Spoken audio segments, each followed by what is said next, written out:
चलिए तो आप सभी का बहुत बहुत स्वागत है हमारे चैनल स्टडी विद डेडिकेशन पर। तो आज हम लोग बात करने वाले हैं चैप्टर 3, ठीक है ना। इससे पहले हमने बातचीत और उसने कहा था का पूरा समरी, ठीक है ना, खत्म कर दिया है। आज हम लोग बात करने वाले हैं चैप्टर 3 संपूर्ण क्रांति, जो बहुत ज्यादा इंपॉर्टेंट है। और इस वीडियो को देखने के बाद आपके जितने भी डाउट्स हैं वो पूरे के पूरे क्लियर हो जाएंगे, क्योंकि हम इस वीडियो में, इस सेशन में ऐसे इस चैप्टर को समराइज करने वाले हैं एकदम इजी वे में, ठीक है। तो आप हमारे साथ बने रहिए, अंत तक इस वीडियो में देखते हैं आखिर किस टाइप से क्वेश्चन हमारा पूछा जाता है, ठीक है। आइए स्टार्ट करते हैं। सबसे पहला जो चीज है, संपूर्ण क्रांति के लेखक परिचय के बारे में हम लोग समझेंगे, ठीक है ना। लेखक परिचय के बारे में समझेंगे। लेखक परिचय में सबसे पहला पॉइंट हम लोग समझेंगे, ठीक है ना, संपूर्ण क्रांति के लेखक। संपूर्ण क्रांति के लेखक कौन है जी? जयप्रकाश नारायण। दो तरीका से आपसे पूछा जा सकता है। सबसे पहला पूछेगा संपूर्ण क्रांति के लेखक कौन है? जयप्रकाश नारायण। जयप्रकाश नारायण ने कौन सा पाठ लिखा है, ठीक है, तो वो भी आपको देना होगा आंसर, ठीक है। संपूर्ण क्रांति, संपूर्ण क्रांति भाषण, ये एक भाषण है, स्पीच है, तो इसको लिखा नहीं, दिया गया होगा, ठीक है, क्योंकि स्पीच को दिया जाता है। ये बहुत ही ज्यादा मतलब एक यादगार भाषण था, ठीक है ना, जो देख सकते हैं आप 5 जून 1974, 5 जून 1974 पटना गांधी मैदान, सब लोग इसके बारे में जानते होंगे, ठीक है ना। पटना के गांधी मैदान में 5 जून 1974 को दिया गया ये भाषण था, ठीक है ना। तो सबसे पहले संपूर्ण क्रांति, ठीक है ना, संपूर्ण क्रांति है क्या? तो एक निबंध है, ये भी आपको संपूर्ण क्रांति क्या है जी? तो सबसे पहला कि संपूर्ण क्रांति जो है ये एक भाषण है, ठीक है ना। इससे पहले जो हम लोग चैप्टर पढ़े थे ना, वो एक कहानी था, और उससे जो पहले हम लोग चैप्टर पढ़े थे उसने कहा था वो आपका निबंध था, ठीक है। ये हमारा एक स्पीच है, एक भाषण है, ठीक है। अच्छा जी, कब दिया गया था? तो 5 जून 1974 को। किसके द्वारा? जयप्रकाश नारायण के द्वारा। आइए, जयप्रकाश नारायण का जन्म, तो इनका जन्म कब हुआ? 11 अक्टूबर 1902। 11 अक्टूबर 1902 को इनका जन्म हुआ, और इनका निधन यानी मृत्यु इनका 8 अक्टूबर 1979 को हुआ, यानी लगभग 77 साल का इनका जीवन काल है, ठीक है। तो आप इसको देख सकते हैं, इसको याद कर सकते हैं। ये इसमें जो मेन इंपॉर्टेंट पॉइंट है कि इन्होंने कब भाषण दिया, ठीक है, तो 5 जून 1974 को। ये चैप्टर क्या है? तो ये चैप्टर हमारा क्या है? भाषण है, ठीक। कहां दिया गया था? पटना के गांधी मैदान में दिया गया था, ठीक है ना। अच्छा, जयप्रकाश नारायण का जन्म तो सीताब दियारा गांव, ठीक है ना, ये दियारा गांव।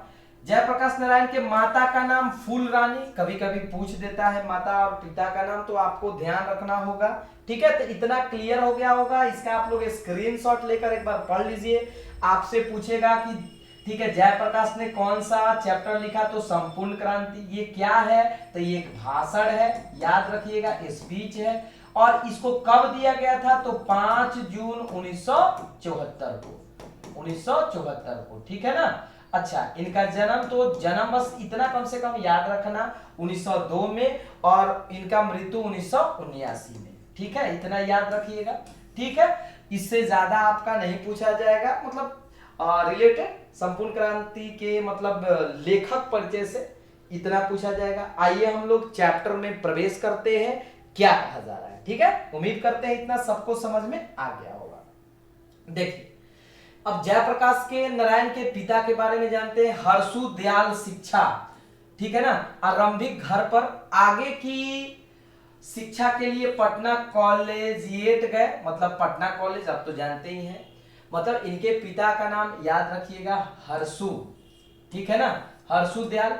ये एक में थोड़ा सा ऐसे हो गया है। इनका शिक्षा का बात किया जाए, इनके शिक्षा का, ठीक है ना, तो इनका शिक्षा आरंभिक घर पर, जैसे शुरुआत का शिक्षा घर पर जैसे हम लोग प्राप्त करते हैं, इन्होंने भी अपने शिक्षा, ठीक है, अपने घर पर प्राप्त किया। बाद में ये कॉलेज करने के लिए, ठीक है, ग्रेजुएट करने के लिए पटना, ठीक है ना, पटना कॉलेजिएट गए। फिर 1922 में शिक्षा प्राप्ति के लिए अमेरिका गए, ये भी याद रखना है, अमेरिका कब गए?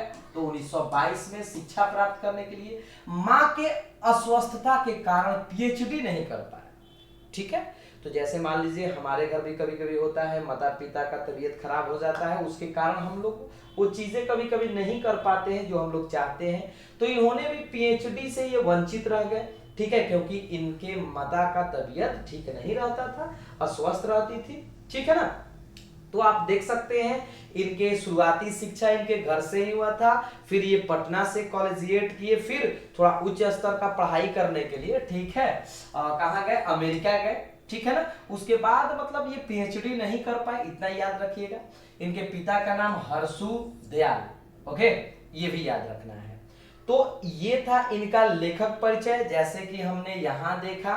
ठीक है, इनका जन्म, इनका मृत्यु, कहां जन्म हुआ, जन्म, ठीक है, दियारा गांव सिताब। इनके माता का नाम फूल रानी, पिताजी का नाम हर्षु दयाल। ठीक है, तो इतना आप लोग थोड़ा सा याद कर लीजिएगा। आइए अब हम लोग चलते हैं इस पाठ के, ठीक है, जो हम लोग को सीखना है, ठीक है, कि इस भाषण में आखिर ये क्या बताने का प्रयास करते हैं। Okay, let us begin. प्रस्तुत पाठ में लोकनायक, चूंकि जयप्रकाश नारायण को यह भी पूछा जा सकता है, जयप्रकाश नारायण को क्या कहा जाता है या क्या कहा जाता था? लोकनायक, या लोकनायक किसे कहा जाता है? जयप्रकाश नारायण, ठीक है, द्वारा दिए गए ऐतिहासिक भाषण का एक अंग है। मतलब ये, ठीक है ना, जो 1974 में इन्होंने भाषण दिया है उसका एक एक्सट्रैक्ट है, एक अंश है, एक अंग है। ओके, ऐतिहासिक भाषण था जिसे उन्होंने 5 जून 1974 को पटना के गांधी मैदान में दिया था। संपूर्ण भारत स्वतंत्रता पुस्तिका के रूप में उन्मुक्ति पटना से प्रकाशित है। सुनिएगा ध्यान से, संपूर्ण भारत स्वतंत्र पुस्तिका के रूप में जनमुक्ति पटना से प्रकाशित है। यानी ये ऐतिहासिक भाषण कब दिया था? 5 जून 1974 को। कहां दिया था? पटना के गांधी मैदान में दिया था। ठीक है, अच्छा जी, भाषण को सुनने के लिए लाखों की संख्या में लोग पूरे प्रदेश से आए थे।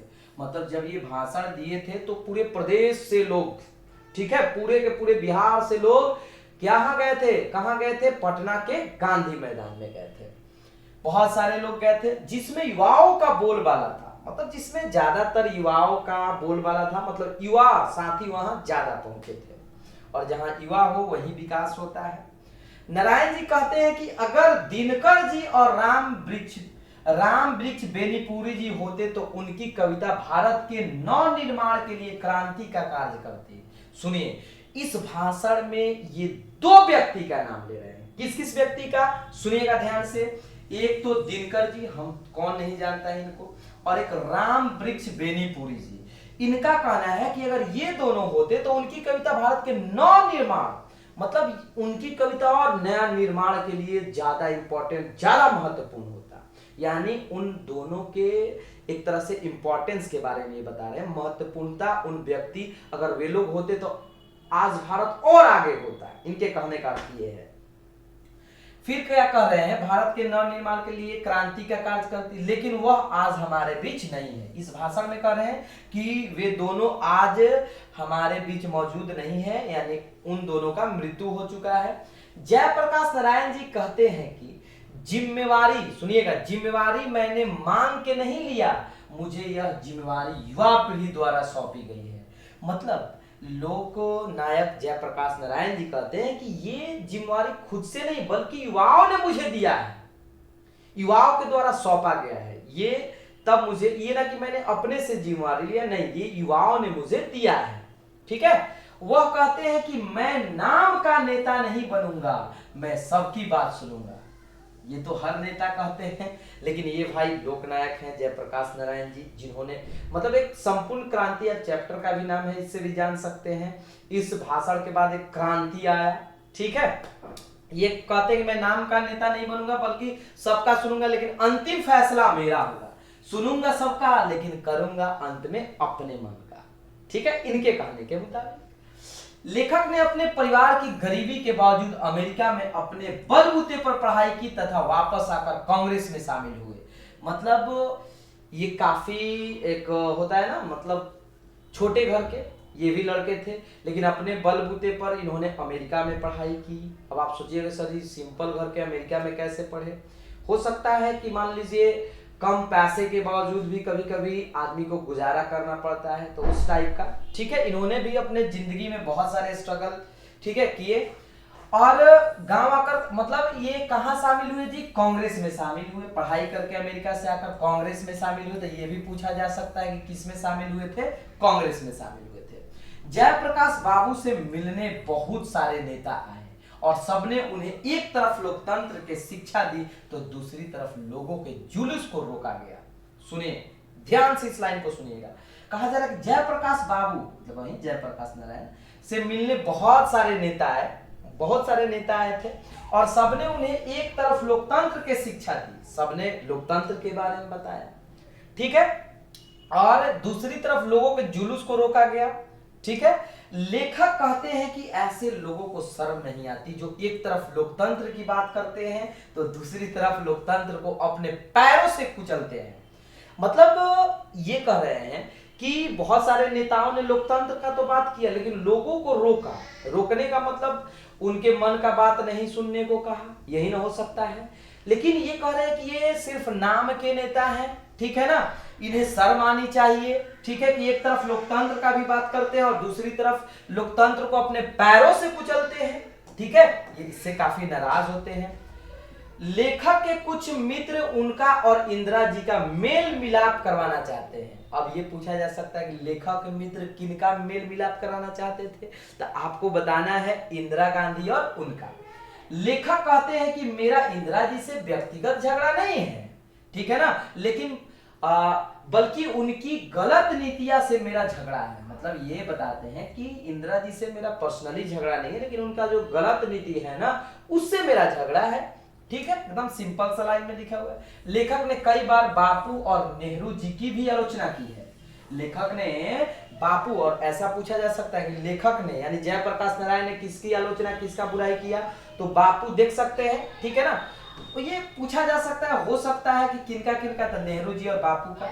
लेखक कहते हैं कि आज राजनीति में भ्रष्टाचार बढ़ा है जिसका प्रमुख कारण चुनावों की चर्चा है। ठीक है ना, आज जो भी भ्रष्टाचार बढ़ा है राजनीति में उसका मुख्य कारण चुनावों की चर्चा है। ये ऑब्जेक्टिव पूछा जा सकता है कि मुख्य इसका कारण क्या है, तो चुनाव की चर्चा है। आज के लोकतंत्र में जनता को इतना ही अधिकार है कि वह चुनाव करे। लोकतंत्र में चुनाव के बाद अपनी ही प्रतिनिधियों पर जनता का कोई अंकुश नहीं होता। यानी ये सही बात कर रहे हैं कि लोग, मतलब यहाँ की जो जनता है ना, बस उनका इतना ही अधिकार है। क्या अधिकार है जी? अधिकार है कि चुनाव करे, मतलब वो बस चुनाव करे, उसके बाद नेता बनने के बाद कोई उन लोगों को सुनता नहीं है। ठीक है, जनता का कोई अंकुश नहीं होता है।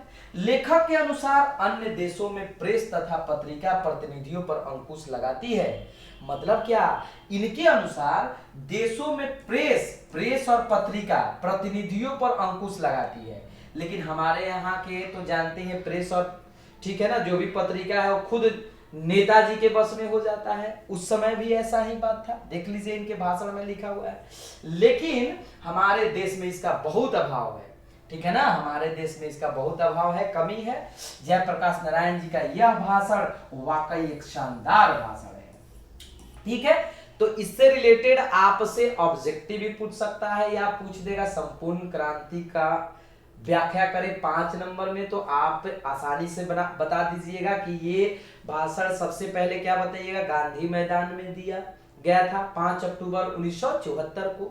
इसमें ये बताते हैं सबसे पहले 2 लेखक के बारे में, ठीक है ना, दिनकर और राम वृक्ष बेनीपुरी। यदि वे होते तो भारत का थोड़ा सा और ज्यादा महत्वपूर्ण भूमिका निभाते। ठीक है ना, तो ये लोगों के लिए काम किए, ये लोगों को मतलब काफी प्रभावित किए इस भाषण से। नेताओं के बारे में मतलब एक होता है ना रिवील, उजागर किए कि मतलब लोगों का प्रभाव कब तक चलता है, जब तक चुनाव ना हो। चुनाव के बाद सिर्फ नेताजी का प्रभाव चलता है। ठीक है, उम्मीद करते हैं ये आपको भाषण बहुत अच्छे से समझ में आया होगा। ठीक है, एक बार कमेंट करके बताइएगा आपको मतलब आप कितना इसे समझे ईमानदारी से। ठीक है ना, और अगले वीडियो में हम लोग नेक्स्ट चैप्टर को देखेंगे। चलिए, जय हिंद।